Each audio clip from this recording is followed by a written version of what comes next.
And we are live. Hello, everybody. Welcome to a Saturday edition on the Joshua Forest podcast. Thank you very much for tuning in. It really means a lot. It's currently about 11 p.m. in the UK time, and in the States, it's probably about, I can recall, about 3 o'clock in the afternoon, which is a good time for everybody to get drunk and enjoy their time, social life, and whatever. I am here with two amazing musicians. Two with different musician positions, but I'd like to first of all just say thank you for everybody who got in touch with me about that it's getting a little bit overwhelming, that this whole situation is getting a little bit out of hands with everybody when it comes to social life, when it comes to like social distancing, when it comes to like sticking to the protocols. It's really, really difficult. The only thing I can just say is just keep your head down and just make sure you support each other as much as you can, because it's just going to go in the long run and it does actually benefit much better. And first and foremost, I'd like to say thank you to people who actually spoken to me out of the camera, behind the scenes, and actually just give me a message and saying, look, just carry on doing what I've got to do with the podcast and just keep my work going. Like, I was supposed to have an interview earlier with James Shutter from Amputated Genitals, but that's rescheduled to tomorrow now. So it's nothing bad. It's just he's got really heavy with work today, so that's got rescheduled, unfortunately. So I was supposed to do double duty, but instead I've got one podcast tonight. So that's completely cool with me. It's with two amazing people anyway. I'd like to first of all introduce Mr. Travis LaBerge from the guitarist position from Splattered. One of the original members, if I'm not mistaken. Very true. Yep, cool. And the other position is the vocals position, is with Mr. Andrew. And I don't know what your last name pronounces. If you like to enlighten me. Yeah, it's Smith. Him. It's just backwards online. Okay. that's completely cool, but I'll just say that, but yeah, it basically is Andrew as well. He's also the vocalist of Splattered as well, and it's fucking awesome to see Andrew here as well. Boys, how are you doing? Great to see you again, Josh.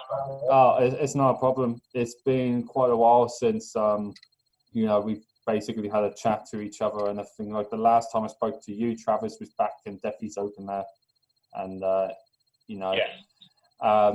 But we never had a proper conversation yet, Andrew. So this is the first time we're actually doing this, and it's quite cool.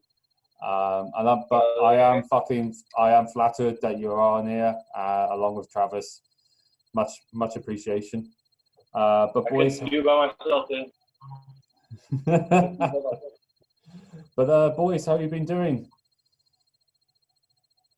We've been great, man. Right now it's kind of hot. Yes, we were really hot. I mean, like, actually, you know what? That reminds me. That's good.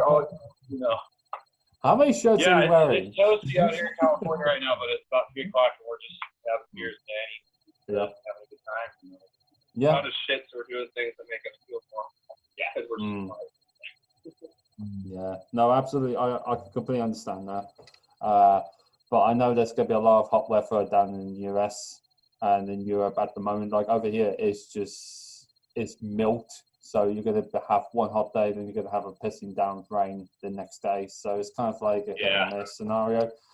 But I know, in the fact that America is always the highest place at this time of the season, especially like places like Texas, is definitely a fucking ground beef day over there. So it's like really, really hot. Yeah, we've been out there, man. We've been in Texas this summer before. It's no fun. Yeah, it's terrible. More power to the Texans having that shit.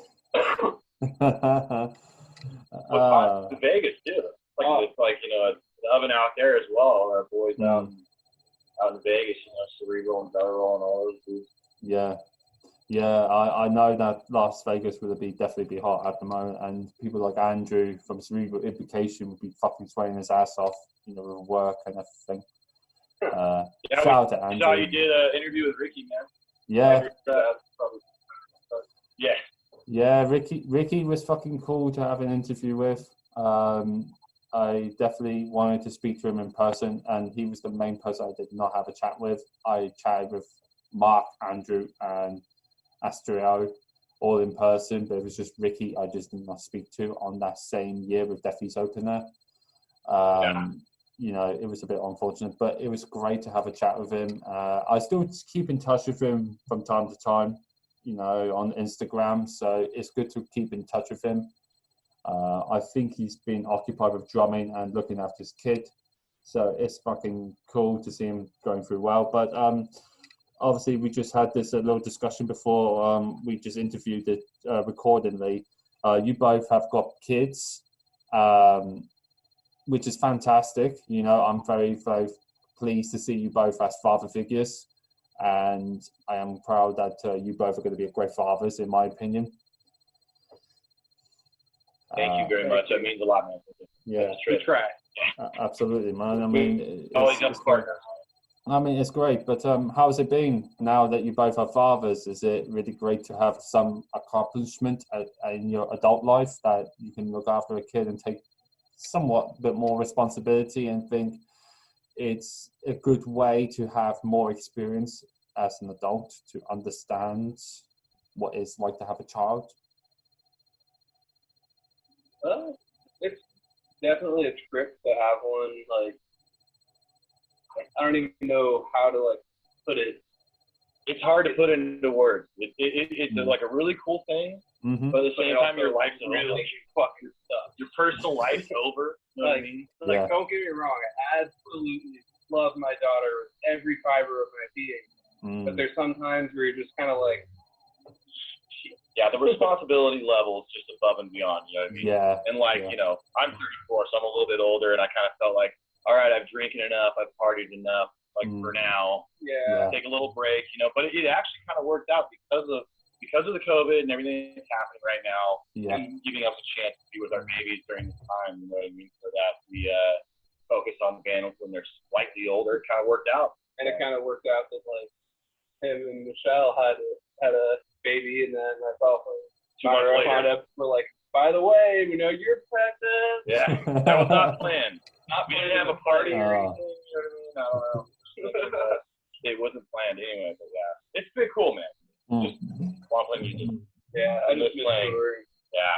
Last time we actually got to like do music, we did the 4 California days of the February, passing the boundaries between separating the Justice Tours and Justice Tours. And it feels like it's been a year. It just feels like so long. We haven't even practiced. Yeah, it feels like that certain things when it comes to like band practices or actually live events, it actually takes away a little bit when it comes to like responsibility comes first. Of course, it takes. That's always the first priority is responsibility, looking after kids and make sure people are safe and happy before you do anything first or afterwards. But I would still like to enjoy my life as much as possible before I actually have kids. Like, you know, there is a part of me that wants kids because there is a reason for it. Like, I want to prove to my father that, as many people don't know, this is a little bit hard for me to touch on it on the subject, but I will mention it. My dad left me when I was about 2 to 3 years old, and he basically treated me, my mother, pretty shit, and it's something that I would never forget. And at the times, he would try and connect me again, try and have that father bonding, and it's just, he was out of my life ever since, and all of a sudden he would try his best to take that connection again. But I pretty much lost my interest with him so long ago, and I wanted some closure, and that was the time when I got to know both sides of the story of what's been said or what's been done. Both actions have been done when they both were married and they had me, and you know, when it came into play of when my brother actually started rising as well, like when he was a baby. So in a way, it's good for me to actually have that closure and be like moving forward, because obviously he is getting older now, but I don't stay in touch with him because it's not my intention. But what my intention is to have a better picture of when it comes to the right time of having a kid. I want to show that kid I can do a better dedication to my fatherhood than my father did for me and my brother. It's a big commitment. You want to be a better father. Yeah. I mean, I kind of felt the same thing. Not that my dad did anything like super bad to me, but there were things that, you remember, and then you kind of start thinking like, well, I'm going to do things different. My dad forced me to play baseball for 8 years in a row. It drove me nuts when I was a kid, and, things like that. Yeah, absolutely. Kind of alter that change. But I think maybe everyone gets. Yeah, I mean, even my dad, he wasn't, like Travis said, he wasn't a terrible dad, but, there were certain things that he would do when you're younger, and he was kind of like, that's kind of fucked up to make a kid do that sort of shit. Yeah. Or act that way or say those things. It kind of teaches you what you don't want to do. I mean, you just kind of think about how I'm going to do things a different way. Try my best to be there all the time, all that kind of stuff. Get better. Try to be a better parent than your parents. And no matter how good your parents were, you always got to try to be better. But you definitely need to be ready, man, to have that kid at some point. You know what I mean? That's cool that you want one, but man, it's will admit life changing. I wasn't ready. Yeah, at all. I just told my wife that the other day. For me, I was like, when we found out that my fiance was pregnant, we were just like, oh. Fuck, there goes my life of being a musician. No, but honestly, hey, we're gonna make it work, dude. Yeah, no, absolutely. But it's fantastic to see you both as fathers. You two are my good buds, and hopefully that I do see you two in the future, because, we do need to have that human to human contact again. It has definitely been overdue for sure. But I know that obviously the last time I had human contact when it came to Splattered was definitely Travis. And Travis and I basically chat up most of the time in the bar, and that was a fucking cool night, to be honest with you. Definitely. I know for a fact we did miss suffocation, but we did enjoy the night, actually chatting and actually getting to know each other, and it was definitely a good experience. Yeah, it was great, man. I remember we were interviewing you, actually, or trying to make our documentary that hopefully will come out one day. That was the one, yeah. That was when we met you, and it was a fun little conversation. That I remember you met us at another festival on that tour, right? Did I? Was there somewhere else on that same tour that you showed up at down there in Germany or something? Or am I wrong? I'm wrong. I'm trying to think, because I was at Defy's opener for the whole weekend, but I don't know if you guys were there for the whole weekend. It's been too long, my friend. I thinking of the guy who went to Switzerland. The guy, right? Because I remember when we ran into Josh briefly, when we did the first tour. I remember running into you because I remember your chest. Yeah, and that's it. Yeah. And shortly after we talked to you that first time in the morning, we ran into these guys from Switzerland, and one of them was like, "Oh, Mid, you guys are playing Mid stuff. I'm gonna be there too." And I think that's what you're thinking. My bad. Because it was basically like catch a death piece at the beginning of the tour, and then at Mid's up at the very end. Yeah. That's Mid's up. I'm not even going. Party. I was real drunk. I definitely remember some parts of it for sure. But if you remember, as you watched the interview of Ricky, that I was with Andrew for most of the night, it was when they played.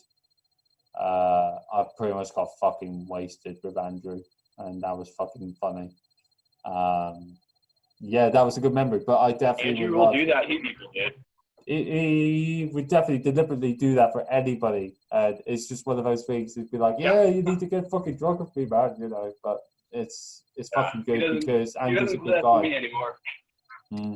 He's so funny, man. We love that guy. One of the best. Man. He doesn't try to get me super drunk anymore. I almost killed him one time. Oh man. Him, myself, and our fill-in drummer at the time got super wasted. Backstory, by the way, got super wasted, and then at 7 in the morning, Andrew fell over, and, smashed his face in the concrete. Oh my god. If you ever talk to him, ask about the video. He might still have it. I'm grabbing a beer. Hang on. I definitely want to get him on the podcast, but he has not responded yet. I know the time when I messaged him, he was on his honeymoon, and I said to him, I didn't want to disturb him. I didn't want to chat with him. I just wanted him to enjoy his honeymoon, you know. And I did say to him I was going to get back to him, you know, because I just want to be respectful, just leave him with privacy. So, you know, just be a good sport. But I forgot to actually get back in touch with him, to be honest with you. But, you know, I still keep in touch with him just to see how he's doing anyway. And it's just basically like any of you guys as well. I do the same thing. It's basically for anyone, you know, that considering it's not like in UK based, like I got plenty of guys that I know from the States when it comes to like Europe as well. And, you know, I try my best to keep in touch with each and every one of you. But I remember speaking to, it was probably either you or Ricky that I said I was going to try to come to Las Vegas like even for a week and just fucking stay and enjoy with you guys for the fucking week, you know. Even if you had a show, tour going around, I would try tag along much as possible. And even if you kidnap me in a fucking van, you know, and that'd be fucking great. We got plenty of room. Oh, we got plenty of room, my friend. We got a big, nice van, so we're ready to go to take on some stowaways. Hey, absolutely. There we go. That's the fucking good dedication there, right there. Hell yeah, man. Hell yeah. But then let's go and sleep on the bed. It'll be quite cool to go to LA though. It's a good experience for anybody that hasn't gone into it yet, but it's not just like it's all about casino gambling and stuff or what happens in Vegas, Las Vegas type of thing. It's just actually getting to stay with your friends and actually just socialize with them in a different country. You know, it was like with Death Feast, I socialized with you guys, and it was a good experience because I think that was my second year in Death Feast, or maybe my first year, I can't remember. And I was a bit nervous as fuck in there because it was a different country and my anxiety was like right up the fucking level. And I was like, I don't know what I was gonna fucking do. But it was more of comfort, and you know, Travis actually helped me a bit with that, and it was actually a big step with trying to enjoy much as possible being over there. So it was a good thing as well, because I didn't have a chat with anybody at all for that whole weekend properly until Travis did. So it was fucking cool. I really appreciate that. Here to help. Yeah, it was a great time. I have very fond memories of that open air Death Feast. Very fond memories. It was really good. It was really a good thing. But I can't remember the rest of the night. But it was a fucking good thing, man. You know. I know I didn't get wasted or nothing, but I think you guys with some other people for the whole weekend as well. And that was kind of like of me trying to separate my ways a little bit until I saw you guys play live. But I would try my best to come to LA one time, and that would be a different memory. Yeah. We'll figure something out. We'll go to Vegas, and hopefully, I don't know. I still don't really know what's happening with the Vegas festivals right now, but right before the shutdown, Vegas has had its meltdown. Yeah. So at some point, hopefully, I think Big Mike's got it figured out, and which would be, you know, a shame not to have a festival in Vegas, because we played 4 times, and it's just an amazing time, dude.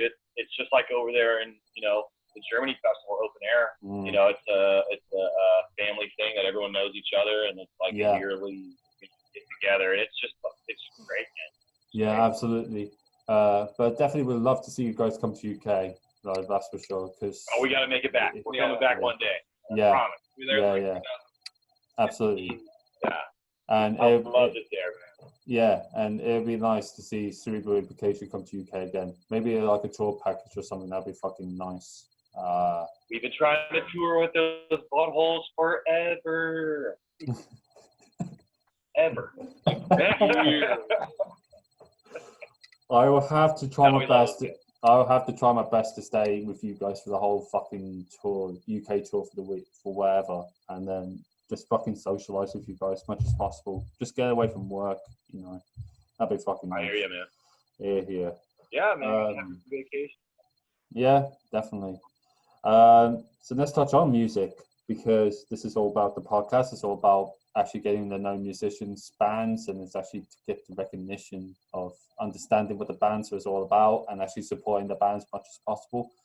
So, as I mentioned at the beginning of the podcast, you two are in Splattered, which is a brutal death metal band. It's been noticed for over 10 years now, if I remember correctly. And it's fucking... Well, yeah. About 8 years? Yeah. Close, very close. It's scary. Roughly between 8 years-ish, like you just said. So it's fucking long time. And not like I'm saying it as a scary thing, but it's actually a blessing thing, because for 8 years, it's been like all the hard work and the blood, sweat, and tears has actually came into making this as a big step for you guys. So let's get back into the beginning of the making of Splattered. Who actually started the name Splattered, and who actually joined that band before it actually started to become a bit more bigger? So originally I was in this band with a bunch of friends, and we kind of weren't going anywhere, and it ended up disbanding. And around the time I went on Craigslist, and that's how I found Andrew Miranda, our first drummer, aka Tuna, one of our brothers still, for sure.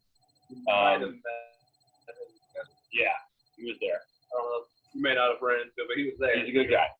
So I found him, and me and him kind of ended up starting the project. I got the name originally from a buddy named Danny Amatone, who, from what I know, I believe he just kind of took it from the Blood Splattered Satisfaction song from Waking the Cadaver. Because at the time, before we knew Devourment and Abominable and Cerebral, I knew who Waking the Cadaver was because of the funny video somebody made, Shredded Wheat video.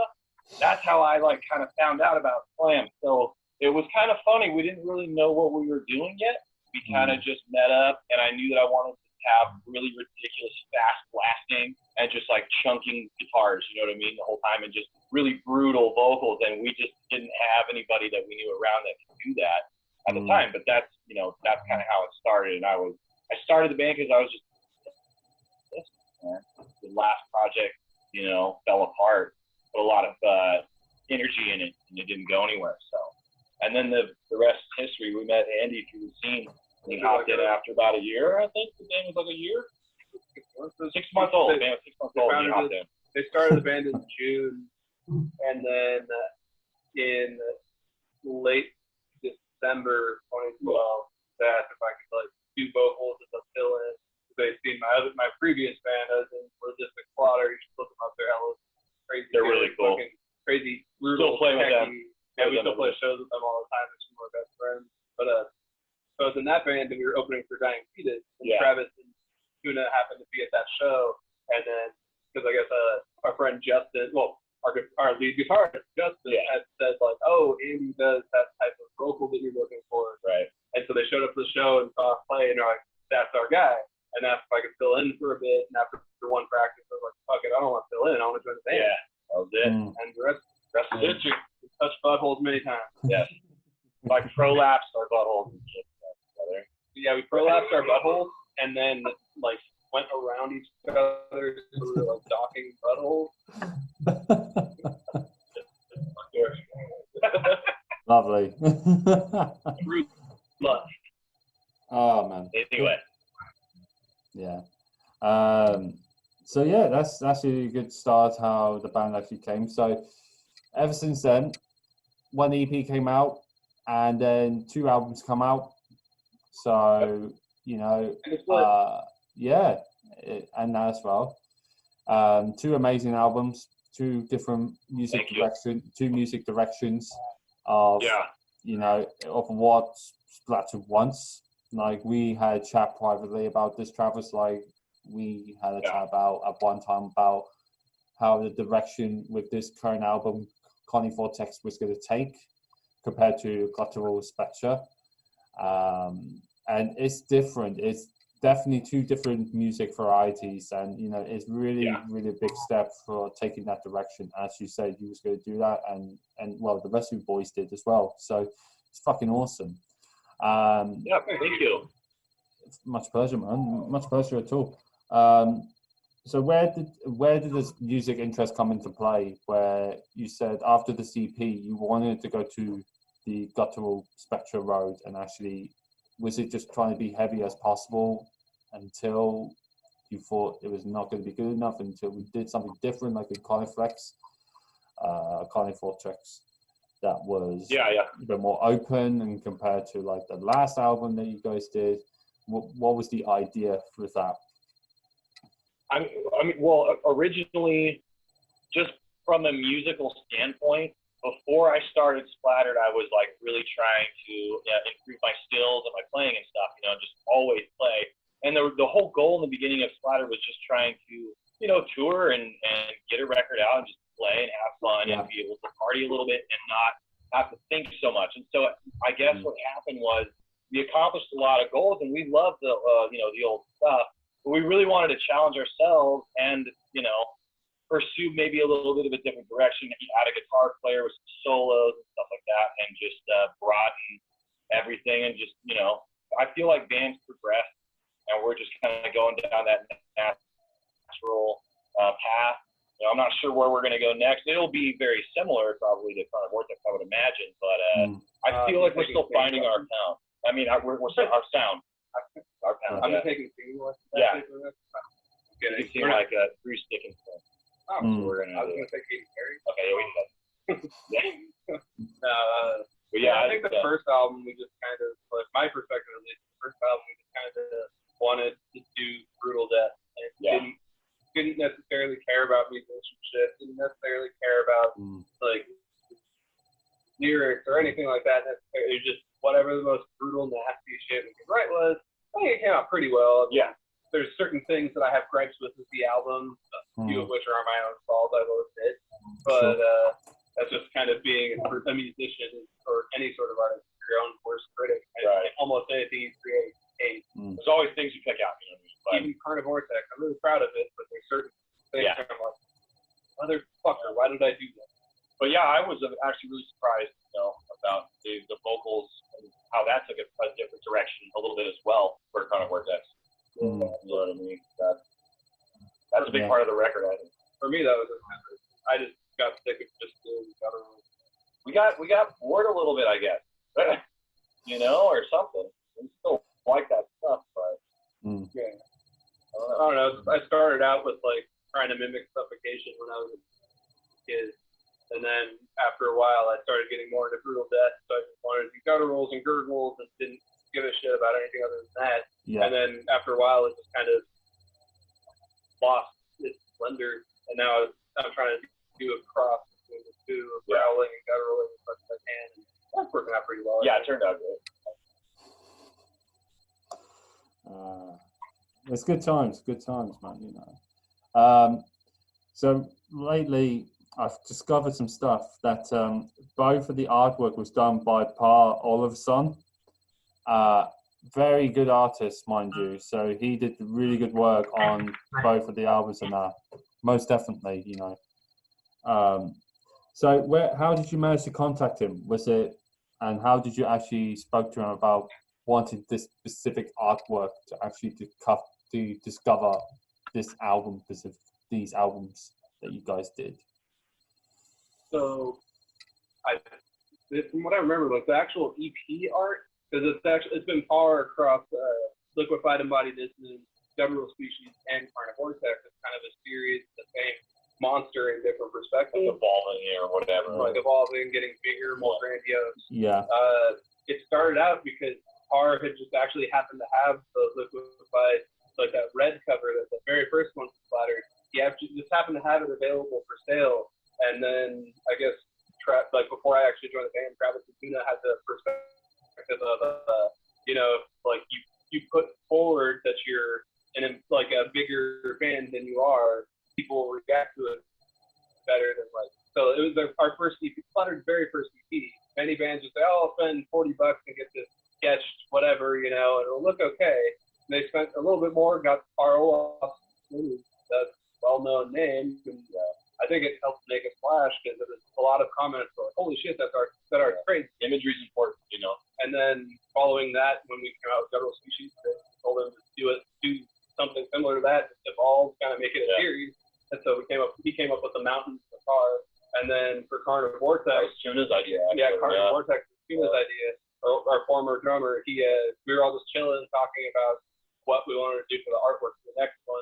And he said something along the lines of, "Oh, what about like the creature coming up from a hole in the ocean and it's all underwater with a sunken city and shit?" Yeah. Then we forwarded that art. Yeah. I just gave him, you know, our ideas. But I think we originally heard of him because it's done at the artwork. Yeah, it was like the Exodus record cover, the new one, the Abominable Futurity. I think it was the second record. That was the one that really caught my eye big time, and I was like, "Oh, man, this guy." Yeah, with the monster dude. So he just found him because he's everywhere. Yeah. I mean, he's a great guy. He's pretty easy to work with. He's extremely easy. I don't send you like, you know, versions on the way and stuff like that. He actually did if you ever get the chance to look it up, he did a time lapse of the first cover. Yeah. Where it shows, it's like him doing all the digital art for Guttural Species to one of our songs. It's pretty dope. But nice. I mean, if you're into that, that's cool. It is very, very cool. And obviously, not just the artwork was a bit different, but the logo was different as well. Obviously, each logo was involved in different variety as well.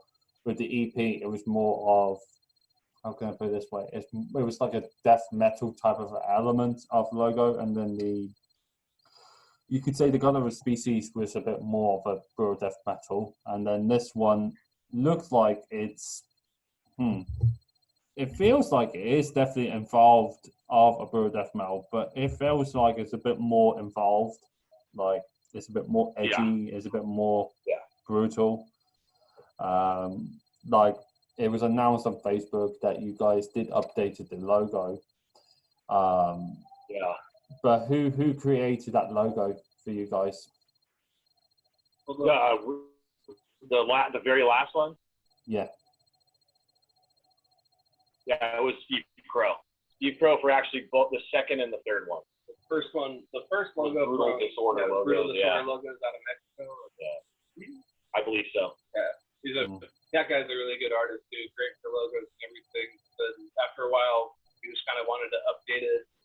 I think it was ISR for our first album. Yeah, the first recommended updating it to more brutal and nasty looking logo. And for that, he recommended Steve Crow. He was willing to pay for it, and we were kind of like, "Oh, okay." Yeah, he's like, "I'll pay for the logo and everything." Right. And we're like, "Oh, we should. Why not?"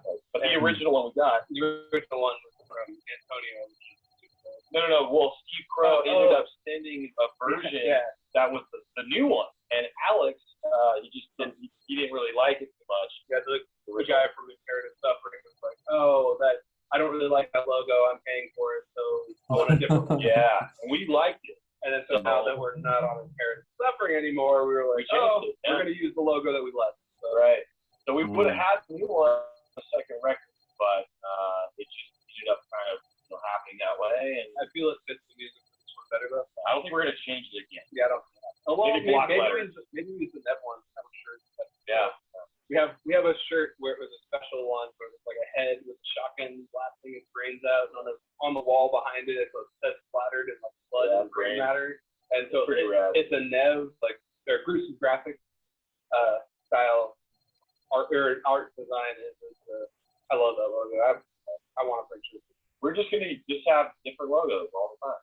Yeah, that's understandable. And oh yeah, I mean, why not? But if it fits the artwork and everything, there's no reason to why not do it, you know? It's like, obviously doing the different variety with the artwork, and why not just do it with the logo as well? And considering the music direction is a bit different, as we just mentioned just earlier, that the music direction is a bit different as well on each album on the concept. It's definitely great to have the refreshing mind to actually go for a different direction sometimes. Even if you still want to stay brutal-ish, you still want to have a little bit of a change of how to play it and how to actually have that expectation to, as a band, to find the right sound, to find the right production, the right artwork, the right logo. You know, it will feel much better as it goes on. Yeah. It's funny because it kind of ended up just working out that way, like it was unplanned, you know what I mean? And each time we do a record, we do something different. Like the last one, we tracked everything ourselves, but we did the drums in a studio. And for Guttural Species, we tracked everything. And then for the EP, I mean, we just kind of half-assed that one, but again, like it just like worked out, you know what I mean? It worked out. And the funniest thing was, I was going to say earlier, so Parasitic Ejaculation from Santa Cruz, not very far from us. Love those guys. They hit us up the minute we put a song on like Bandcamp or whatever, or Facebook. They contacted the band page. They're like, dude, we love your slam. And we're like, what does that mean? Like, I don't know what this is. You know what I mean? Like, I didn't know that. I'm in this band. There's like, you know, we got the 3-track EP out, and I didn't really kind of fully comprehend, I guess, at that time, like what we were doing or whatever. And you know, him and Tuna wanted to fucking emulate Abominable Putridity. That was pretty much it. Exactly. They didn't know what slam was. They didn't really even know what brutal death metal was, but it was death metal, and it sounded like it. Yeah. Which was fun. Yeah. And an interesting thing that if people don't know, back on Guttural Species, you guys did have a special guest appearance on one of the tracks. Yes. Which was Travis from the Black Dahlia Murder. Yes. I thought that was fucking cool. How did actually Travis get involved with that? Was it he reached out to you and asked, is there a possibility for a guest feature somewhere, or did you actually contact him to see if he was available for anything like that?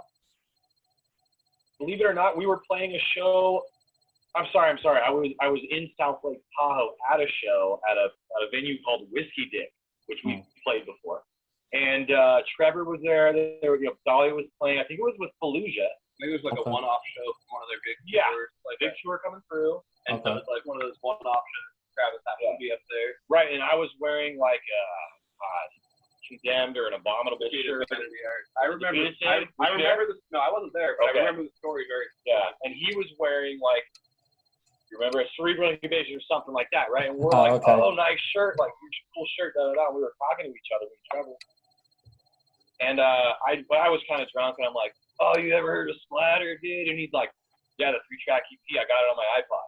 And I was like, oh, shit, like, okay, like, this guy, like, knows what's up, you know what I mean? And at the time, it was, you know, around when Deflorate came out, I believe, or maybe, before Ritual, I thought, or somewhere around Ritual. Then. Maybe around Ritual. So at the time, like, my point is, you know, he wasn't doing his, like, column on metal injection. Like, I guess, you know, not a lot of people kind of do super into the brutal stuff. But at the end of the day, we got talking, and I was like, I'll give you a shirt, and da-da-da. And I was like, hey, want to sing on the record for a part? He said yes, but there was some complications that happened, and, you know, we went back and forth for a week or two. But at the end of the day, he did a fucking great job, and I still love it. I still can't believe he's on it. So. I'm a fan. Oh, no, I am a fan of Travis as well. I love the Black Dahlia Murder. I love the older material up to Nocturnal. Nocturnal is my favorite album by far. The production sound is really decent. The album concept is really decent.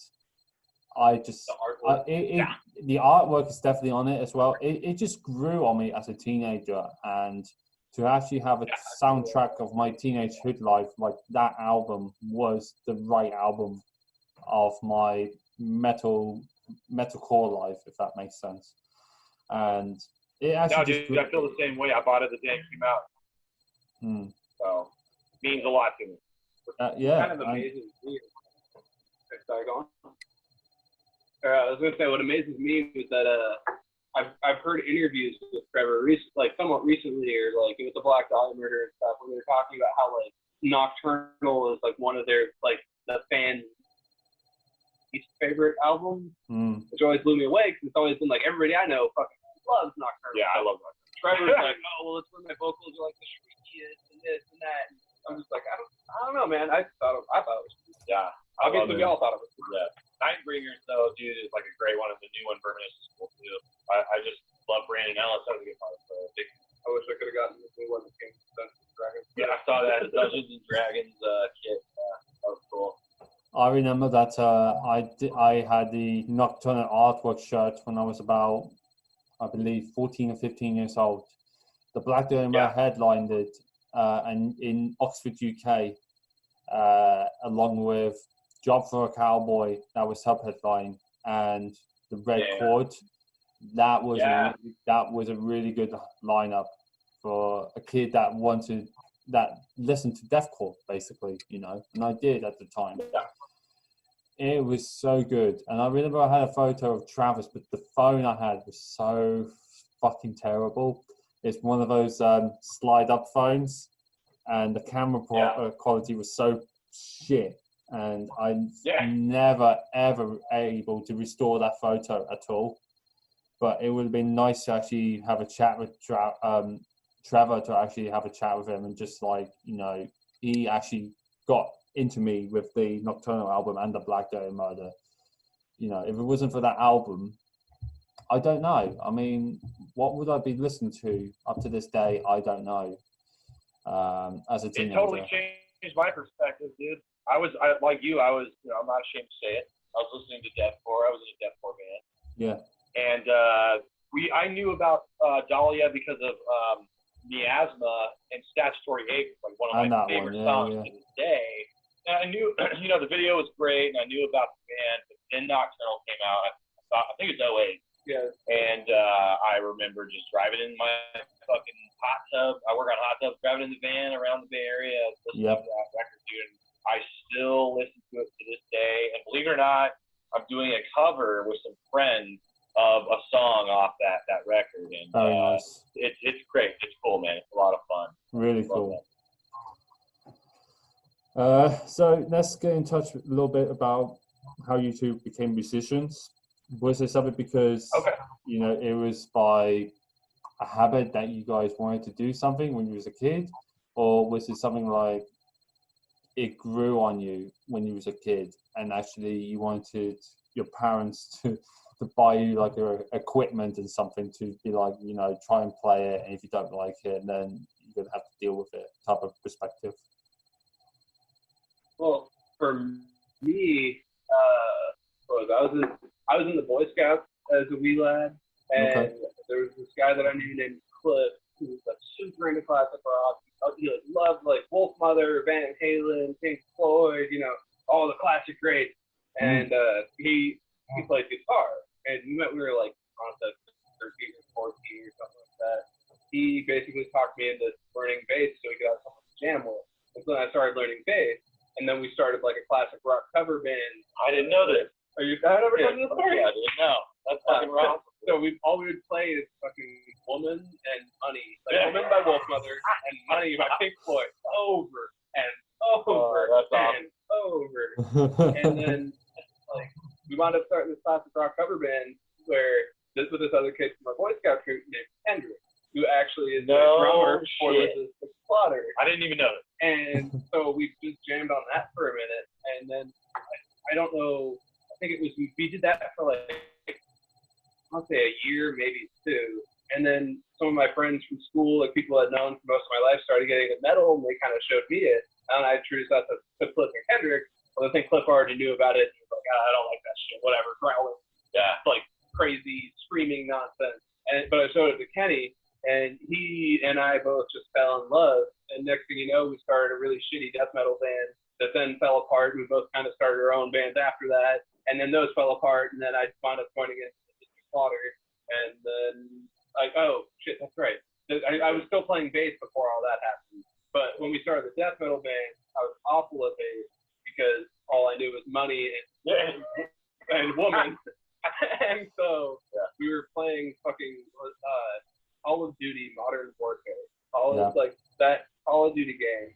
playing it at like a LAN party back when those were still a thing.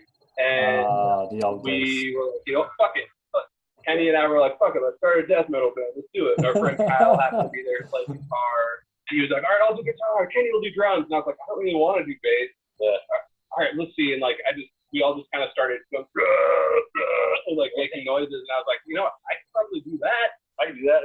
And here we are. Yeah, there you go. Sorry for the kind of rambling description of that, but yeah, that's my musician history. Went from classic rock to suddenly into Iron Maiden and Behemoth at the same time. And from there, got more brutal, more and more brutal every day. Like it was just kind of like Logistic Slaughter wanted to be Black Dahlia Murder at first. Then we saw Suffocation, and we're like, actually, we want to be Suffocation. And then I wound up joining another band that wanted to be Devourment, and then that was us. Actually, that was Repulsively Tested. Oh, okay, but I feel like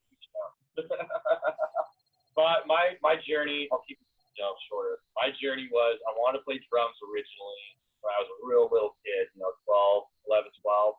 And my parents were a little iffy about buying me a drum set, so I ended up watching a live concert of Stevie Ray Vaughan.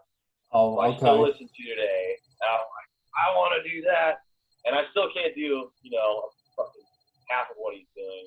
But that kind of it just inspired me. You know what I mean? And I was in probably 8th grade, 7th, 8th grade. I started really getting into music, and it was like more like punk rock and Sublime and stuff like that. Mm-hmm. And then I think it was about 99. I heard Slipknot on LimeWire. I downloaded that bitch. Oh, the old days. The song Eyeless. Fucking blew me away, man. I still like the first Slipknot record. So then it just went on and on, classic rock, and tried to just keep my chops up. But that was really it. I just tried to find people around the town, play with, start. I knew I wanted to start a band, dude. I was a freshman in high school, starting a band. That's what I wanted to do because I wanted to get girls. I had no friends, no girlfriend. So that's why. Did you guys have any guilty pleasures when it came to like listening to different types of music genres apart from just like metal that actually made you think that would definitely be fine for me to actually listen to and actually get to understand it before I actually start listening to metal? I'll listen to the Spice Girls actually. I'm serious. I think the movie's hilarious. I think the movie's fucking hilarious, and I will listen. Really, honestly though. 80s. I love anything pop. From the 80s. 80s pop, dance fucking music. Yeah. Boingo. Yeah. To this day, one of my favorite bands. Duran Duran. Dead Band Party is like one of the best albums ever written. Tears for Fears and stuff. I just like that. And Hall & Oates. Yes, definitely Hall & Oates. I saw, I'm like I said, I'm 34. I was born in '86. So, growing up in the '90s, like there's bands like Oasis stuff, which I hated. But now I love, I wanted to listen to like Nirvana or whatever, and Oasis was all over the radio, and I love Oasis. So let's fuck with Oh yeah, well. But yeah, dude, I feel like I listen to anything else like a lot more than just metal. You know what I mean? I listen to metal a good amount, but punk rock's a big thing in my life. I'll admit, like 10 years ago, maybe 8 years ago, all I did to death metal. I was that guy. Oh no, fuck other music. Blah. And then as I've gotten older, I've just kind of gotten over it. And it's like, don't get me wrong, I love a lot of death metal, and there's a lot of newer death metal that's coming out that's good. But it's just like there's a certain point when you get to it. It's like, okay, I've heard this before. I've heard this before. I've heard this before. I just like Cannibal Corpse, by the way. I just listen to Cannibal Corpse. Yes. But yeah, I need it. Yeah, some of it some of it is like when it came to specific death metal bands or whatever, for the out of coincidence, or maybe thrash, for example, some of it becomes like a bit mediocre. Like as you just mentioned, Andy, you hear it before on and on and on again. Like there's nothing refreshing, and I wonder if it's because people are starting to say, like they're getting a little bit tired of listening to the same specific type of genre and they want to spice things up a little bit. And once that happens, it starts becoming a bit mediocre again because people have already taken that idea and allocated it as their own style instead of like keeping it like original as much as possible. Like you hear bands like Defilement, they are really great as a brutal death metal band, but as people are starting to say, they're starting to become a bit mediocre as well. And it is a bit of a questioning sometimes as well. Like you listen to the bands that you like listening to, some people be saying it's just mediocre. Like there's one pinnacle album like I can think of that people keep questioning about is Cow Decapitation's Death Atlas. And people are saying, oh, they're gone all clean, they're gone mediocre, they're gone shit, you know, and they don't stand up for what is death metal anymore. And I understand people's opinion. Like, I'm not going to question it because that's their own opinion. But in my honest opinion, sometimes as a band, you need to take that different direction, like we spoke about earlier, how you need to take that direction. They can make it a little bit refreshing as a band and try and get some people's expectations for the band and not just for the fans. I mean, some of the fans will question it and be thinking, is it really necessary? But in the long run, it's more of to do what the band wants and instead what the fans want to do. Yeah. And in the end, you are going to make new fans to replace the old fans anyway. Yeah, we dealt with this, you know, with the new record, and there's already a lot of, like, if you look on YouTube, there's a lot of comments about like, oh, this is kind of like the old one, or oh, like the fuck are these vocals, or like, oh, what the fuck this, like it just doesn't. But I mean, like that's something which I've learned as a musician now. Like you had mentioned, like as a fan, you hear something, you hear a band trying something different, you're like, oh, I don't know, like this, why the fuck did they do that? And now from the other side of the mirror, you realize that, I mean, yeah, they make music for the fans, but you're really making music for yourself, and you want to make what you want to make. Because if you don't make what you want to make, it becomes shit. Yeah, absolutely. And, like you'd much rather make something that's edgy and different or whatever, because it's something that makes you happy versus making the same recycled mediocre crap. Right. But I'm not saying that anything that we've done is necessarily recycled mediocre crap or edgy and different. But you know what I mean. Like you got to broaden your horizons. And as you said, for every fan that you distance because they changed your sound, you'll make new fans to replace those old fans. Yeah. And at the risk of something cliche, were they even fans to begin with? Yeah. Yeah. It's just going to be difficult regardless to please everybody, I suppose. Especially in the underground music scenery, where this podcast is about underground music discoveries, underground industry, and how the music industry is more important for underground bands to get recognition. It's really tough to get that variety of fan base to actually stay with the bands that they listen to, like discovering about these specific bands, and hopefully they don't change or they stay to the same expectations of staying to the same elements of the like brutal slams all the time. But like we just mentioned, that it can be mediocre and it can be very difficult to please everybody.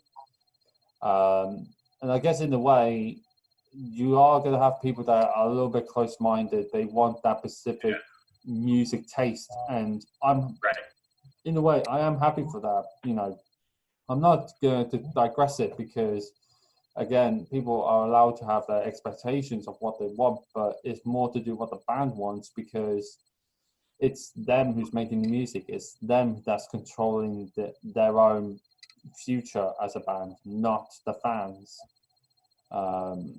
And as an underground band, it's also very difficult to get recognition from the mainstream media, and it's very difficult to get attention from label companies as well, because certain label companies want a specific vision and specific music era of what the band plays. Now, there are tons of label companies that'll be saying we can't accept underground bands that well because they don't give us the vision of what we want as a company to give the bands that, or the big rising step ladder in a way, and that kind of makes sense. But for bands like Splattered, or maybe bands that are not getting much recognition, it's really, really difficult because you guys definitely want to make music and you definitely want to tour. You definitely want to do stuff that you have not done before as a band. But sometimes you need that support, you need that label company achievement, and you need that big attention to actually get something out of it. And with mainstream media and the music industry, it's really difficult, not because just this COVID-19 situation, but as a whole, as a music persuasive. The underground scenery, in my opinion, for the past 9-10 years, has always been the very hardest thing as a band to get much recognition and much attention. Especially if you want to play the big shows, especially if you want to play big festivals, if you want to get the greatest merchandise companies, if you want to get the good contract distributions, the great label companies that you want to play with, that you can actually tour with specific bands you want to play with, that you can't do. It's all hard. And for this podcast, and this is probably me laying on it for the first time, is my platform is to actually make sure people get the attention that they deserve. And obviously, this is so many episodes now, and I'm obviously on the platform trying my best to make sure people do what they want to get their voices heard. Not like I'm saying, oh, fuck the label companies, fuck the music industry, fuck the mainstream media. It's not like that. For me, it's not about slating it, because there's no point slating it. It's about the general public to get the idea of what underground scenery is all about and how difficult it is for them to actually start from the actual bottom of the pit. Like, you pick up the few scraps and everything to get all the way to the top, from sleeping in the fans, from sleeping in bedrooms and sleeping in hostels. You know, they don't get the biggest expenses compared to like big bands. They don't get their own VIP lounges or anything like that compared to the big bands. You know, it's stuff like that. And they don't get good profit out of it compared to promotions as well. You know, because ticket sales are not expensive, it's just cheap. But that doesn't make the point that any show value can always be entertaining, especially underground shows. The amount of underground shows I have been to, and even Cerebral Implication was one of them, with Arcanius and Dynamite Abortion back in 2013. For me, for spending about 10 to 12 pounds, I believe, I can't remember, that was one of the best fucking shows I ever went to as a broad death metal fan. Point period. And considering the fact some people would be willing to spend, I don't know, let's say £50 or maybe £70 to see a Metallica show. That, yes, it is going to be a sold out show, but the expectations is always going to be up there instead of down here, you know, where you're trying to get your money's worth. So I rather spend a 10 to 12 pounds to an underground show that's going to give me good expectations instead of spending a 50 to 60 pounds. As my expectations are going to have to go completely high, and to make it my money's worth.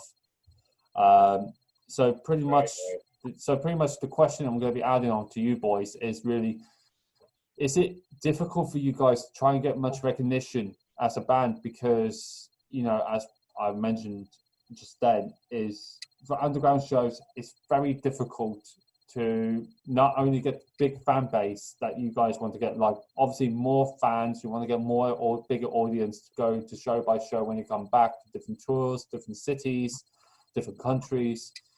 It's all about trying to, as well, not just please people, but just trying to please and just make sure people are watching and be like, they need something because they're a hidden gem. They need that big attention from label companies because they're working their ass off.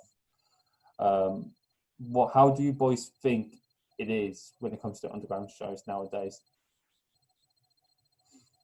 Yeah, I mean, well, you know, first of all, it is difficult for us to get recognition and stuff. And so, you know, there's multiple ways to get your band out there to do things. There's a social media way.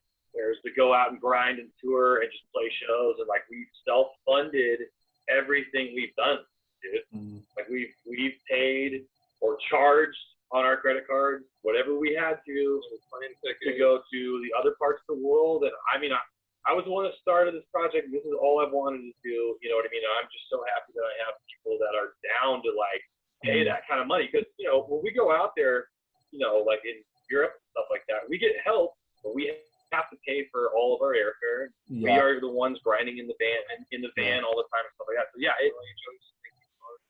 always. But yeah, it's hard, man. It's hard. So we're just doing our best, and we're having a great time doing it. But you know, you just hope to try and. I feel like bands like Cerebral Incubation, they have a great sound. You know what I mean? So as far as recognition goes, I think it's maybe a little easier because they just had this great, perfect sound when it hit the right time and the band blew up.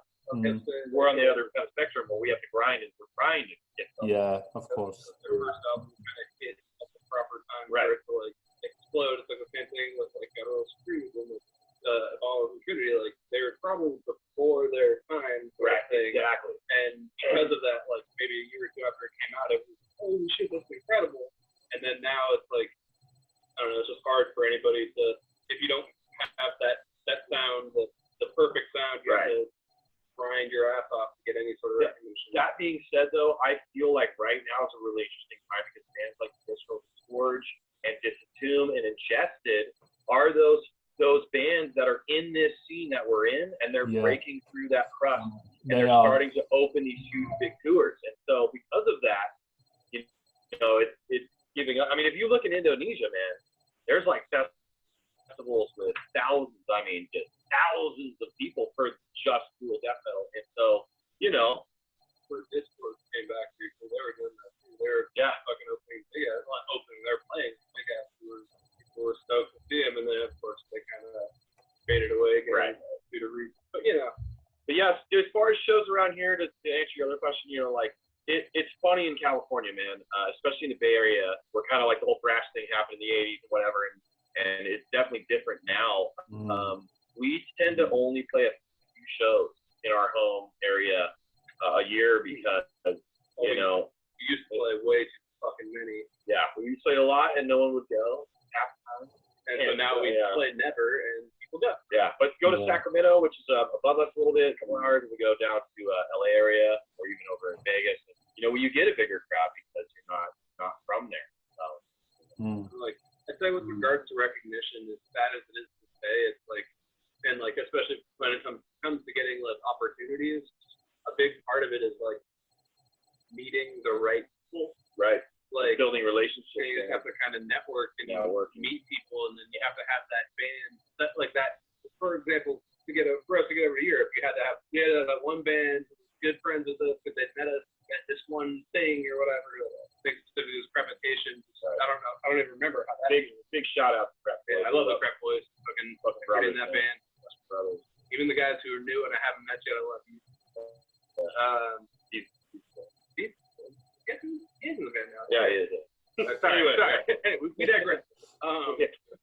But what I was saying though is like you just have to have like that one person that you meet kind of believes in you enough to get you on your feet, kind of doing shit. Like we've been to Japan or we've been to Asia twice now, and that all started because still don't really know how that happened. Well, it's because of Masakatsu. For some reason, Masakatsu from Amputated Band Records, another big shout out, love that guy, buy records from him. He, for some reason, like absolutely loved us, and he wanted to sign us from day one, and then we never really did for whatever reason, and then finally when we did, we're like, all right, well, you signed us, you got to bring us to Japan. Yeah, help us out, you know, bring us up. That was the whole thing. The whole time I was like, dude, I've always loved fucking Japan and the culture and fucking ninjas and shit. So like I really wanted to go out to Japan, and he worked it out with us. And again, we had to be prepared, but he helped out book the whole thing. Put his ass on the line for us. We could have come out there and it would have been a disaster. He didn't know. For all he knows, you know, we could have been a rookie band, but I mean, we had our crap together at least enough to make it by. Yeah, we got to go out there with that cardiectomy, which is like cardiectomy. Got to hang out with Sturge and Andrew and Milan for like 5 days in Japan, which is pretty dope. We love those guys as well. Yeah. If you're ever in Prague, check out his bar. Yeah, they're their bars. Horror bars. Oh, cool. Anyway, you know. But yeah, it's just like I said, it just kind of comes down to like for recognition. There's a lot of things you got to meet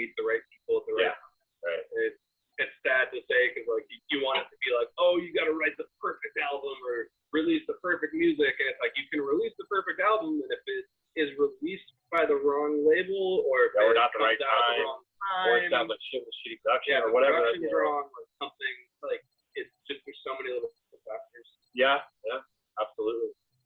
But at the end of the day, man, we're having a good time. We're just doing it, man. We're just having fun. That's our only goal, to have fun and try and see the world, and you know, play music, man. That's what we want to do, and then be dads. Definitely being a father figure is definitely one of the best things for sure.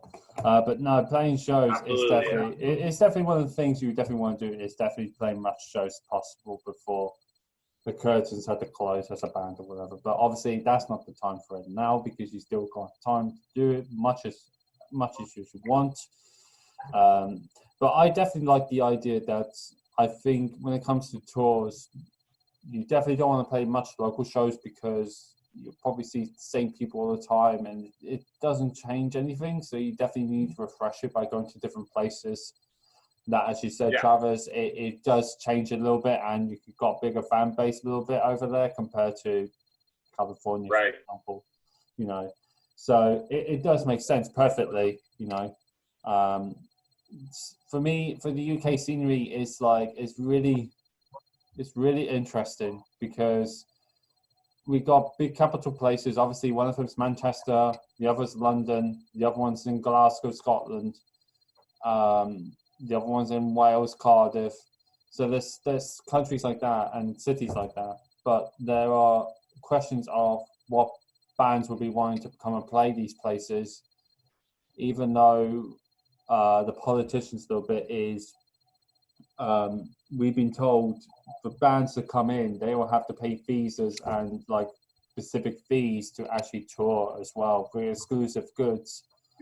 And it's fucking difficult now, because that means all the bands that from the US going to be wanting to come here, they're going to have to pay so much money. And I am so upset about that, because so many bands that I definitely want to see to come here, it's going to cost so much money to not just pay the visas and the flights, but it's also like it's additional stuff, and it's sacrifice sometimes to pay. But sometimes you're going to have to try work it and see if it works. If it doesn't, then you're going to have to question saying, is it really necessary to go back there again? Especially play for like, I don't know, 10 people in one show. You know, you don't want to do that, but it's like, it's something that you may want to do, play shows for fun. But at the same time, as a business perspective, you definitely want to try and make money as possible by making a profit from the ticket sales. So then that way you're not deep under your pocket and try and find out any little bit spare change. You actually want to make sure you got a chunk of change in your pockets, and actually that's from the promotion, and that's actually from the profit from the show tickets that you're actually done. And not to mention merchandise is definitely always important for people to buy merchandise. I always pinnacle people to say purchase digital media from Bandcamp, always Bandcamp, because unlike Spotify, on Bandcamp you actually get some revenue of a specific percentage as a band, where in Spotify you don't get much contribution share at all. You only get like nothing at all, like 1 pence or whatever, like completely small dimes of it. And it's absolutely disgusting how like a media platform like Spotify is getting away with something like that. But unfortunately, it's a streaming service compared to like Bandcamp. Bandcamp is a streaming service as well, but it's like they're supporting the bands as well, especially during this COVID-19 situation. And I'm really pleased to see Bandcamp has actually done some stuff every month since this has happened. They actually contribute much donation from all like the charity supports. They give 100% contribution towards the bands that they've purchased much for one specific day. Digital media, whether it's physical copies, whether it's merchandise copies or whatever, it's always going to be 100% instead of like 70% or 80%. You know, it's it's 100% donation, and it's always been a great thing. Like yesterday, I saw some stuff from like Revocation, the Black Day of Murder, and all that stuff. They mentioned that there was going to be one day a month that Bandcamp would done this opportunity again, and they've done it. Like, I don't know what the figures are, but they must have done a lot since yesterday. So it's a 24-hour opportunity for like fans from like UK, Europe, Asia, America, North America, you know, to have the opportunity to try their best to support the bands that they need that donation and need that contribution, need that money as much as possible to do shows, do tours, obviously do new merchant designs, to do new music, to do anything as a band, basically, you know.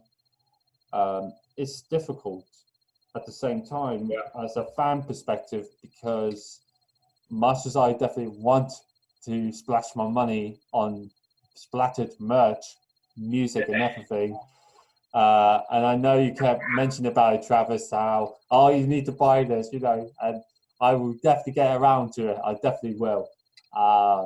It's just still a difficult situation for everybody that not only have to pay rent and everything, like paying rent, paying bills, to keep your roof over your head, paying groceries, bills, whatever, but at the same time trying to survive from basically a shitty paid wage every single month, you know, for some people like myself that's in a low class position that doesn't get much money out of it, and it's a fucking unfortunate thing. But I definitely would encourage many people as possible. It doesn't matter how many people watch this. I definitely recommend people who listen to this to support the bands on Bandcamp by any means, every fucking time, because it's definitely giving bands more money out of it, and instead of listening to the streaming platforms like Spotify. I mean, on YouTube it might be a different perspective, but it's like you're still doing a favor on YouTube by they're getting the money instead of like Bandcamp, where they're actually getting a bigger growth percentage fee than any other streaming platform or whatever. Right. You know, but yeah, let's actually touch on a bit of the touring, because you know you guys have done touring here and there. Has there been any favorite shows you guys ever done for the past 8 years that you thought this was a great show, I would love to do that again? Point period. There's been a couple. I mean, the open air Death Feast was really cool. You know, before that we haven't really done something like on that scale as far as, you know, stage size and like, you know, people in like outdoor things like that. So that was really cool, and we would obviously, you know, love to do that again. There was an underground venue that we played in Belgium or Germany. The first tour was like fortress. Yeah, it was like this fortress that was underground, dude. It was incredible. Yeah, it's called something like that. It was like an old World War II fort. Oh, yeah, it was like that's in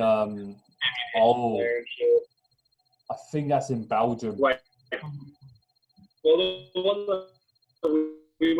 one we went to, well, there's two that were kind of like underground bunker things, but this one was like an old brickwork fort that was in Leipzig, Germany. Yeah. And then the other one that we played, which was super dope, we played it was in Switzerland the first time we played there. Zug. It was in Zug, Switzerland. We played at this place that was like a community center built on top of a fallout shelter.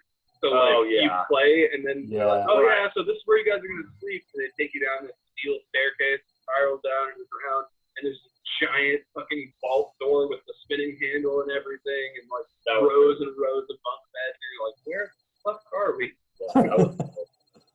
Yeah. Other than that, I mean, I don't know. I mean, just really the festivals. You know, there's been a couple of cool local. I mean, one of the really good local shows recently that we did was our CD release show, which I played at this November or September of last year. Yeah, and that was really cool, man, because like I was talking about locally, sometimes it's difficult. We played shows that had a good amount of people before, and we played the ones with nobody, and it's been, you know, 8 years.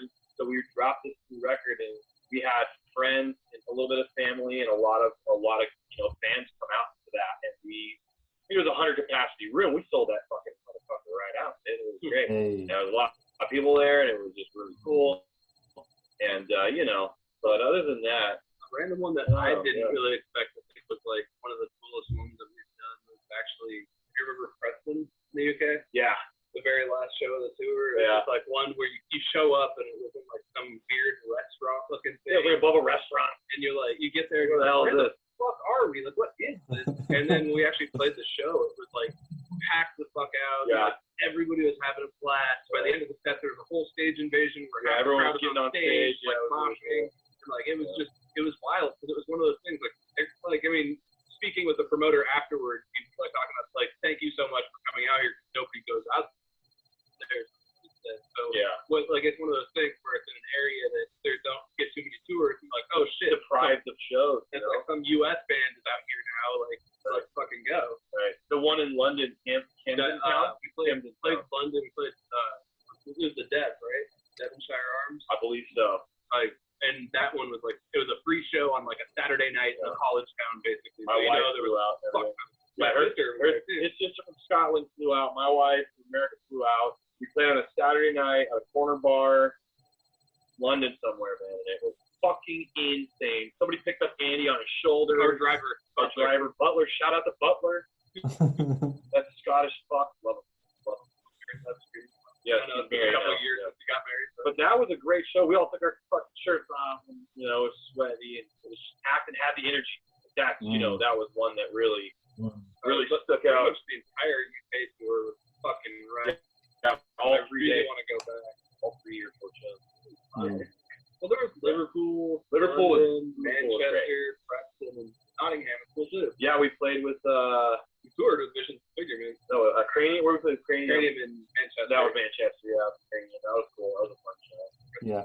Yeah, it's funny. You meet all these people online, and then you start getting to go to other countries and you meet these people and these bands, and you're like, man, I've known you forever, or like you've owned our shirt for like 4 years. It's like I've owned your shirt for like 6 years. Like, what the fuck? Yeah, it's cool, man. It's good. Can't wait to get back out there.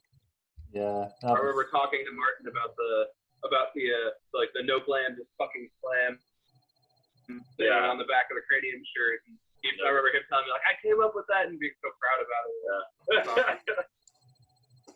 Oh man, it's great to actually have a chat about all this stuff because it actually remembers about touring, and actually good memories have actually how it actually go to shows actually brings good memories and good value and good expectations. It brings energy, it brings so much atmosphere, it brings so much happiness into everybody's lives. Yeah. But obviously, as people will be aware right now, if they've been living on the rock, well, shit has happened this year. And it is unfortunate.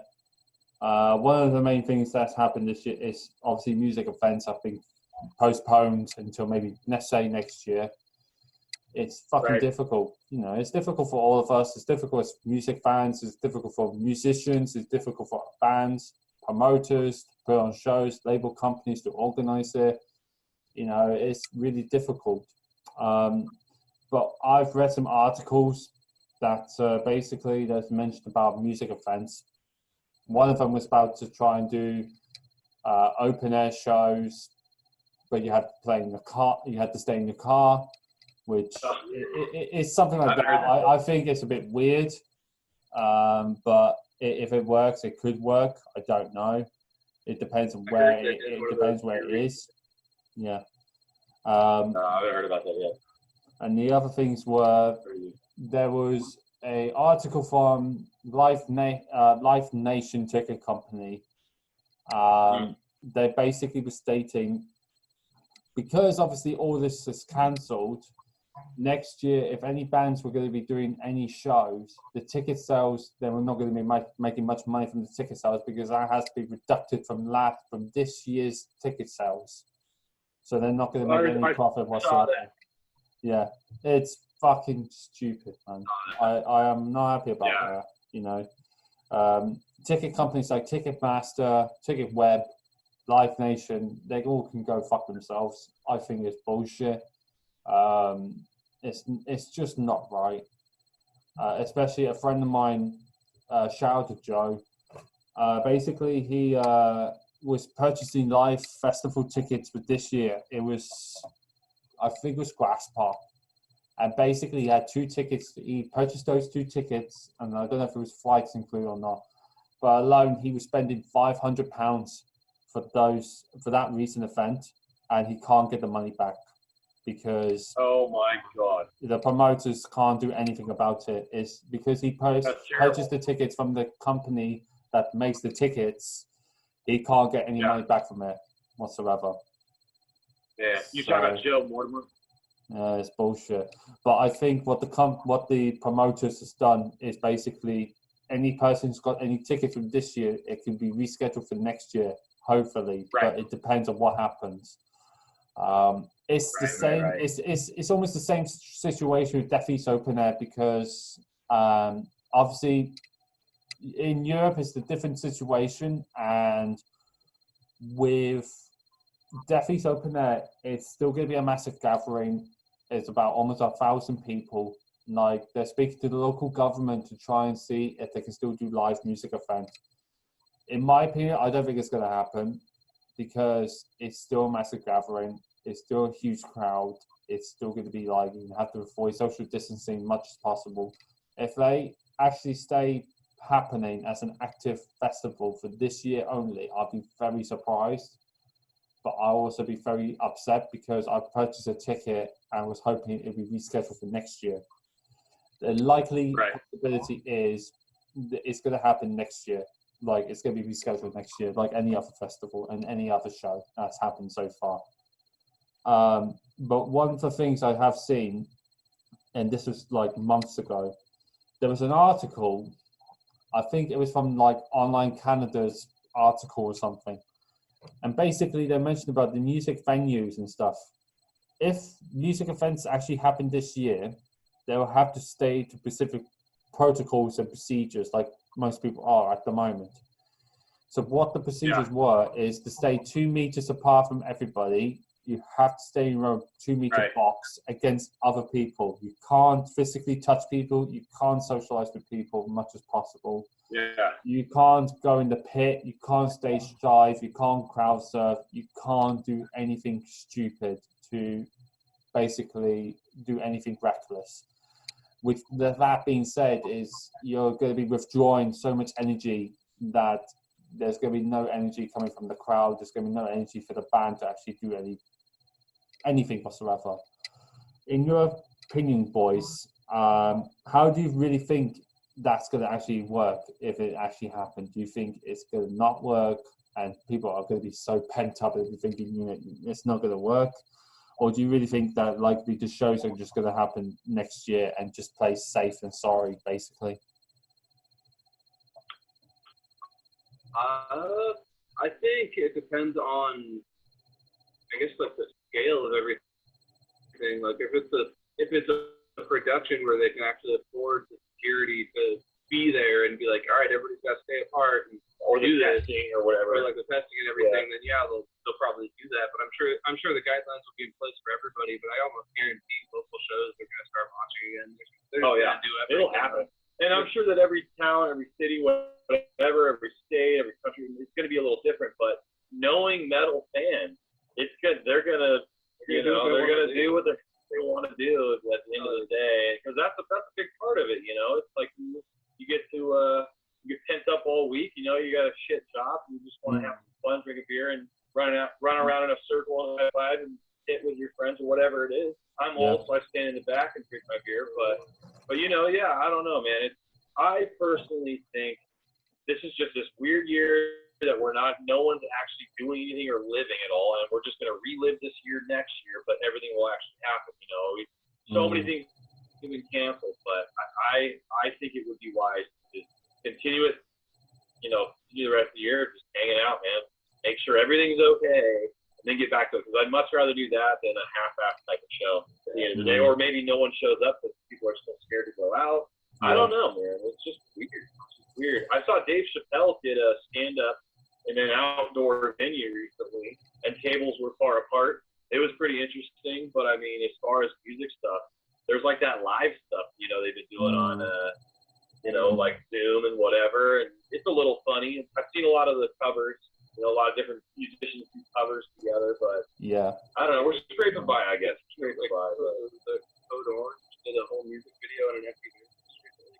Oh yeah, they had like a music video show, and then it obviously got canceled. They just live stream filmed it. I think it was their CD release show actually. Wow. I think they made that whole set just to an empty venue because I mean, you gotta do what you gotta do. Yeah. Now. I feel bad for those bands that are up there, you know, like Cattle and Dahlia and those bands we're talking about because that's their actual career. Like we have day jobs and you know, we're scraping by or whatever, but those guys are, you know, in that business and in that industry to the point where that's their income and they're providing for their family that way. And it's you know, really, really detrimental. The marriages, you know, all the stuff that's happening, man, it's like, I don't know. We'll see what scares the venues closing down, really. Because, you know, they're not making any money. We've lost a really historic venue called Slim's in San Francisco recently. And DNA Lounge, I know that's been struggling for a few years prior, but if there's no venues, then there's, you know, no place for us to play, which is really the biggest bummer, man. It will be, absolutely. I know people can try and maybe do house shows, but that will be very interesting if venues don't actually happen again. Especially with the income that, you know, for example, if shows actually did happen, the fans would have to be reduced of the population. So like attendance will be cut down more than 50%. One of the venues, the Black Heart, I think you guys did play on it one time. I can't remember if it wasn't that one, it was another one. The Black Heart's capacity is about 1,000 people can get in there. Or maybe less. It might be about 300. Yeah, and let's just say 300 anyway. So if attendance cuts down in half, that's about 150 people. So mind the fact that it includes people working the bar, people that do sound checking, bands, musicians, promotion. So that's everything does add up eventually. And if that's the case, half of the ticket sales are just going to be cut off because they can't make any money from the other half, which means that's going to struggle for promotions and for you guys to make income. And as you just said, Travis, it's people as well that haven't got full-time jobs or anything. They have to rely on the income to actually make things still happen. Like there are some bands like Ingested, for example, are a full-time band and they don't have to worry about losing income. But the point is not just for the bands that are working full-time, is bands in general that they don't have the income to make new music or actually do shows anymore. That they were relying on, you know, trying to make money much as possible. Like you boys mentioned earlier that you're using credit cards to actually do the touring, to do the, you know, the purchases of the flights, the visas and everything. Like it adds up eventually, and it's fucking crazy, you know, that we have to rely on shit like credit cards to actually succeed our lives, where in the end it's really difficult for like the promotions to make money because people are not going out and actually supporting the underground scenery. And like even small shows that cost about £4 or £5 for the night, that you can actually go out and enjoy some new music and actually go out and even get fucking drunk and something like that. You can meet new people, for example. It does add up, you know. It does add up, and it's really devastating that we're coming to this point of questioning if everything is going to be back to normal, and if it does, what's it going to be like after all this is said and done? Because are we going to go back to the same situation back in square one where bands are still going to be losing income from time to time, and would that mean also the promotion are going to lose money from time to time as well, which is a possibility because that's always going to be a thing.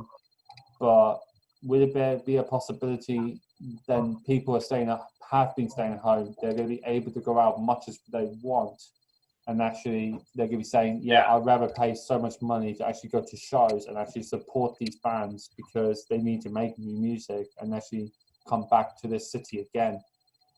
I think it's a tough situation for bands and for promotions and label companies, in my honest opinion. And this is what the platform is about. It's actually having these type of discussions, not just politics, but it's also discussing music perspective and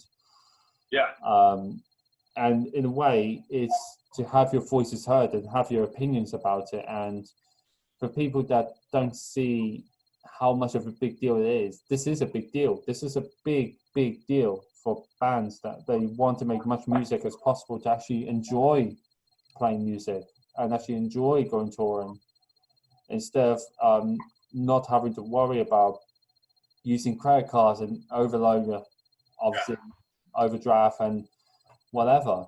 It's really complicated to... No, it's really difficult, man, for everybody, you know what I mean? And I was going to say, like, when I remember being a kid and I wanted to be in a band so bad, it didn't matter what it was going to take. Sure. And then when we started getting a little older and finding the right people to play with and getting to that point, like I said, I'm very lucky to have people that were willing to put themselves in debt with me, including my fucking lovely wife, who is the ones who owned the actual credit card that I was using originally, you know what I mean? So without them and without her, we wouldn't have been able, I personally wouldn't have been able to do this.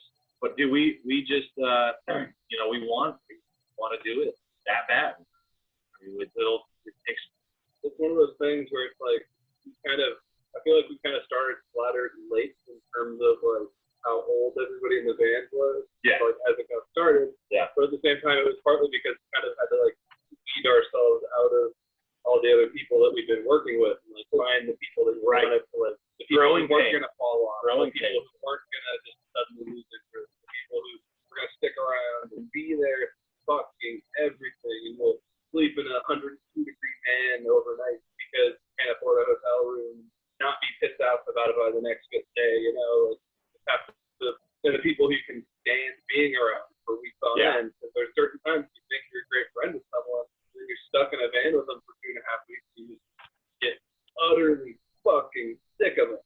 And I mean, this guy gets irritated with sometimes. We have a little spats, but I mean, we've never had like a problem, True, and I feel like we've become brothers, man, especially with the whole being dads at the same time, which was kind of just like, the cherry on top of everything. But in the beginning, I didn't know Andy. It was just a working relationship. And now we're fucking, brothers, man. I love this guy and all the people. There's going to be people that change. We got new members, and but Justin's already been on board for 5 years now, and Josh has been fucking forever. But, right after you came in. So at the end of the day, it's definitely like a brotherhood and everything. Justin lives fucking a year away. Yeah, Justin actually lives down the street from us, right down the street. He lives in my old apartment. Nice. Well, yeah, used to. But anyway, yeah, man, we'll see what happens in the future. Absolutely. We definitely have to wait and see what the outcome comes. But I'm sure all of us will get there in the end, and we all will be there for one each other again, and can remember this to this day, that we actually stuck to each other and actually be committed of what we did and what we love, and actually support each other as much as possible. Like as you said, Travis, your wife has done so much for you. If you didn't have this opportunity, then you wouldn't know what happened. As far as Andrew said, it's more of you guys have become brothers. You've done so much together. It's fucking unbelievable that all this time it's a big history as a band. And as for me, not just saying like as a fanboy perspective, I'm glad I've known you guys as brothers, as a music fan, and as just a human being that actually enjoyed the music so much more, and as a human being that understands people that is in a tough position, compared to some people that don't understand it. And this is me actually giving my voice about it, you know. But at the end of the day, we all want to be there for each other. We all want to support each other. We are going to do it, and we are going to do it to the day that happens, and that's all that matters.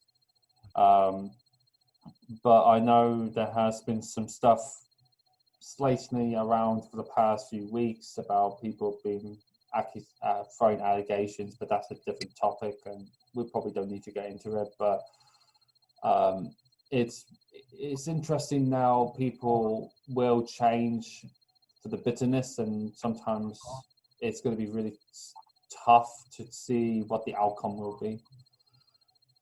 But this is a pure sample that for anybody that doesn't understand what underground band is, and what people don't understand how a tough situation is to be in a band, this is an example. This is an example how people will not understand how much suffering and so much, not like the suffering, but how much of consequences that you guys will get if you don't make much ticket sales or merchandise sales, or like any digital media sales as well. The fact that you guys have spent so much dedication, so much time to make music, touring, extended credit cards, like all of this to be where you are. And this is something for people to understand, that underground music scenery, in my opinion, I don't know what you two will think, underground scenery is definitely always going to be the hardest scenery to get much recognition, and it always will be. And I'd rather be in this underground scene to be with my brothers and my sisters and support the bands that I fucking cherish to this day, by far. Yeah. Right on, man. Yeah, it's a beautiful thing. Of, you know, it's a worldwide language that we all just have in common, or whatever, however you want to say it. But at the end of the day, you know, we're all there for one another. And I was going to say, you know, I feel like when things change, more so than any other, you know, type of music listener, the metalheads are going to come out. They're going to come out and they're going to fucking show up and do what they do. And I mean, everyone that buys shit from us says, I want to buy it from you. I don't want to buy it from the label. I don't want to, you know, everyone just gets it, you know, and at the end of the day, we're not stopping. Keep on rolling. Absolutely. So this is probably going to be the end of the podcast soon, but what I always love to fucking do, because I am an underground boy, every podcast I love to give an underground opportunity shout out for not just label companies, not like festival recognitions, like festival or show places, but for bands that need recognition and attention, for like clothing companies that do work their ass off and help the bands to get the designs they want on the printing material. Let's just say as well that it could be, my mind's just gone completely blank. I don't know why my mind's gone blank. Basically, it's more trying to make sure the small bands, the small companies, they deserve much attention and so much recognition, since the music industry is kind of crippling and the mainstream fan base won't understand it.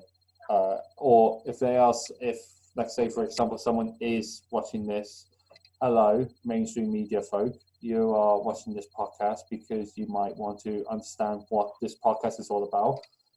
And I'd like to give you some suggestions of what bands you might want to listen if you want to be an underground fan, like I did. You know, if you guys got any recommendations, what I always like to ask people to do, even if you make the names of what bands that you guys want to recognize, give a shout outs to, and people can give attention, I always leave a link down to the description so people can click like Bandcamps or Facebook accounts or whatever, so people can see them, what they're doing recently, what they've got coming out material wise, what they got on sale, you know, so people can actually basically support them much as possible. I don't have anything on my mind at the moment because pretty much most of my shout-outs are so recent, so it's kind of like I don't have any suggestions. So I'll leave you guys the platform. And okay, we got a couple. Sorry, the video on our end kind of froze for a second. Yeah, your audio cut out, but we can still hear you. So that's good. Yeah, that's cool. That's cool. Hopefully you can see us, but the bands for sure that we always tend to choose to, if we do have a platform such as this, and just playing shows, you know, Logistics Slaughter is also a band that like old friends of ours that are just like great band.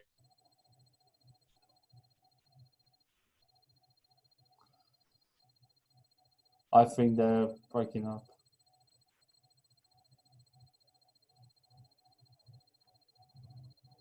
If you guys can hear me, you two are breaking up. For any black metal fans, there's a really cool band we played with a few months ago called Funeral Chant.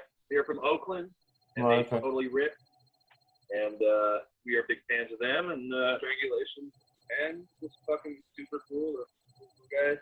Yep. They like apparently came out and saw us the first time we were out there, and then like shortly thereafter, not because of us or anything, but shortly after they saw that those shows, they started their own band and then played with us the second time we were out there, which is kind of a cool sunrise, sunset sort of thing. Very cool, very cool. I'm trying to think of anybody else around. There's a band from Santa Cruz, Sepsis. I don't know if you've heard of Sepsis. It's the Buddies of a Buddies band. They're rap. Check them out. Brash metal. Okay.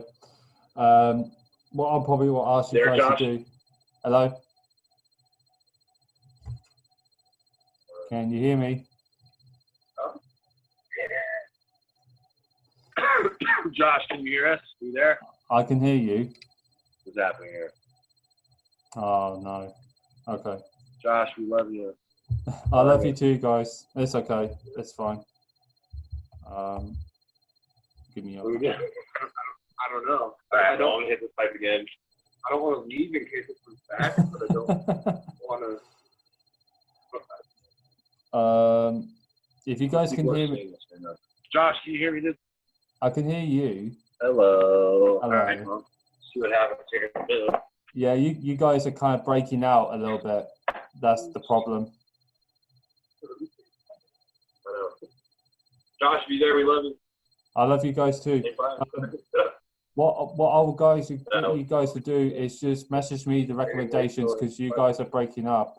So. Is there a time limit on these things? I had to take one of my classes for work, doing Zoom for like a week straight, like 8 hours a day. Yeah. Easy. I'm gonna be putting this like practice.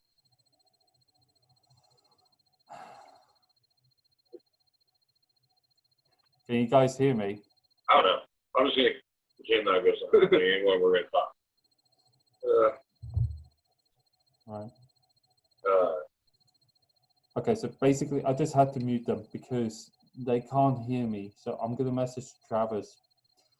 I'm gonna message Travis and say basically he's just breaking up, and we're gonna have to just close this video and end this podcast because they can't hear me.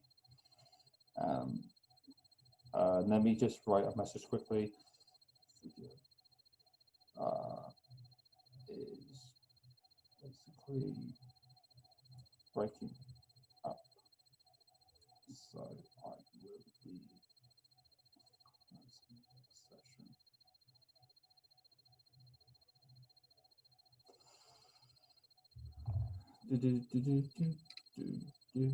closing the session.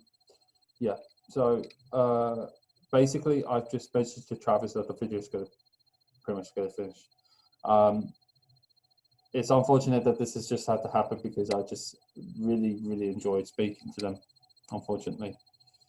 But I really, really appreciate Travis and Andy to be on the podcast. I really appreciate them having the time. Oh, hello? Can you guys hear me? Yeah. Yeah, just sorry guys, just give me one moment.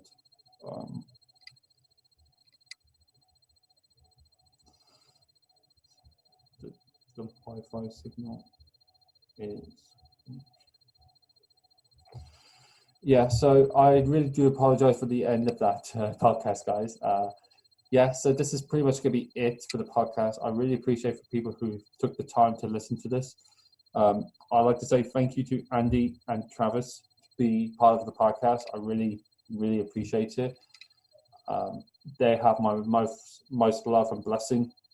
Shout out to Justin, shout out to Josh, and shout out to the other the drummer Andrew as well. All the boys from Splattered. You know, they work their ass off. They do so much good music, and as I said, I've been a fan of them since the EP years.